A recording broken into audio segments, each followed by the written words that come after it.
తెలంగాణ అసెంబ్లీలో బీఆర్ఎస్ నేత హరీష్ రావు మాట్లాడుతున్నారు. లైవ్ లో చూద్దాం. కోట్లోకి ఇస్తారో మంత్రి గారు స్పష్టంగా చెప్పాలని అడుగుతున్నాం. నంబర్ 2 అధ్యక్ష. నంబర్ 3 అధ్యక్ష, రిటైర్డ్ ఉద్యోగుల వెతలు అంతా ఇంత కాదు అధ్యక్ష.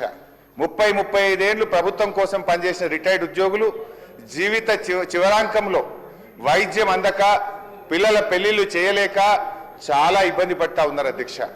దయచేసి ఆ రిటైర్డ్ ఉద్యోగులు ఎంతమంది రిటైర్ అయ్యారు, వాళ్ళకి చెల్లించాల్సింది ఎంత, ఇప్పటి వరకు ప్రభుత్వం ఎంత చెల్లించింది, ఎప్పట్లోగా వారికి రావాల్సిన బకాయిలు పూర్తిగా చెల్లిస్తారో మరి దయచేసి మంత్రి గారు సూటిగా సమాధానం చెప్పాలి.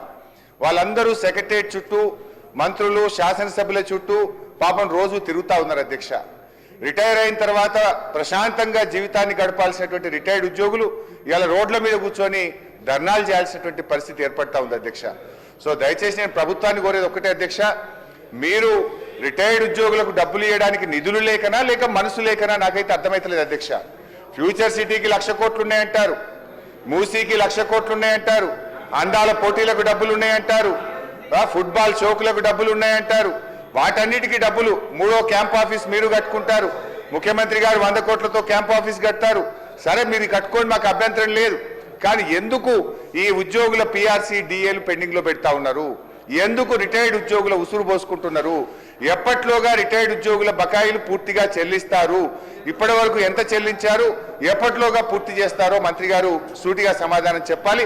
అదేవిధంగా ఈ 5 డిఏలు ఎప్పట్లోగా ఇస్తారు? పిఆర్సీ మళ్ళీ ఎక్స్టెన్షన్ ఇస్తారా? దయచేసి ఇప్పుడైనా రిపోర్ట్ తీసుకొని ఉద్యోగస్తులకు పిఆర్సీ ఇస్తారా?